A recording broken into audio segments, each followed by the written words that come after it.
জি করের প্রতিবাদ, মেয়েদের রাত দখলের আন্দোলনের মধ্যেই কেষ্টপুরে গোলমাল। আক্রান্ত হয় পুলিশ, জখম হন মহিলা কনস্টেবল শম্পা প্রামাণিক।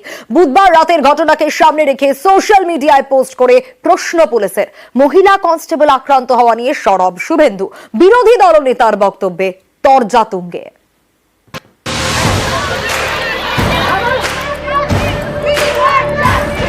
আরজি করে তরুণী চিকিৎসক খুন, ধর্ষণের অভিযোগ, এ নিয়ে তোলপাড়।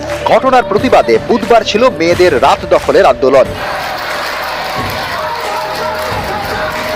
জেলা থেকে কলকাতা, জায়গায় জায়গায় পথে নামেন মহিলারা। এরই মধ্যে মাঝরাতে আরজি করে বহিরাগতদের তাণ্ডব। তছনছ এমার্জেন্সি সহ একাধিক ওয়ার্ড। পুলিশের উপরেও হামলা চলে, আক্রান্ত হন ডিসি থেকে ওসি। সেই রাতে গন্ডগোল হয় কেষ্টপুরেও। মেয়েদের রাত দখলকে কেন্দ্র করে উত্তেজনা ছড়ায়। অবরুদ্ধ হয়ে পড়েছিল ব্যস্ততম কেষ্টপুর ভিআইপি রোড। পুলিশ রাস্তা খালি করতে গেলে খণ্ডযুদ্ধ বেঁধে যায়, আক্রান্ত হয় পুলিশ।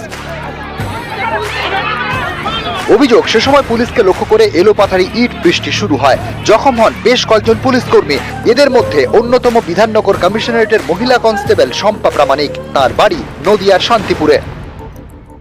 যা হোক, এদের সুরক্ষা যেটা হয় সেটা তো রাখতে হবে। আমরা পাঠিয়ে দিচ্ছি, এটা তো ভয়ের ব্যাপার আছে না। পুলিশ হয়ে তাদের নিরাপত্তা বলে কিছু নেই। এই মহিলা কনস্টেবলের আহত হওয়ার ঘটনাকে সামনে রেখে সোশ্যাল মিডিয়ায় একটি পোস্ট করে পুলিশ। সেখানে প্রশ্ন করা হয়, রাতটা কি শম্পারও ছিল না?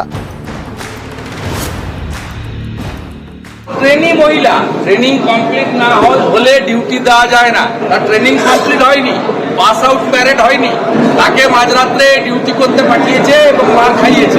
আপনারা গন্ডগোল চেয়েছিলেন, ভাঙচুর, হামলা, পুলিশকে মারা, মহিলা পুলিশকে মারা। এটা ট্রেনিং পুলিশ যদি থাকেও বা জুনিয়র পুলিশ, সেই মহিলাকে মারা হবে, আবার সেটা জাস্টিফাই করছে। নিউজ 18 বাংলা।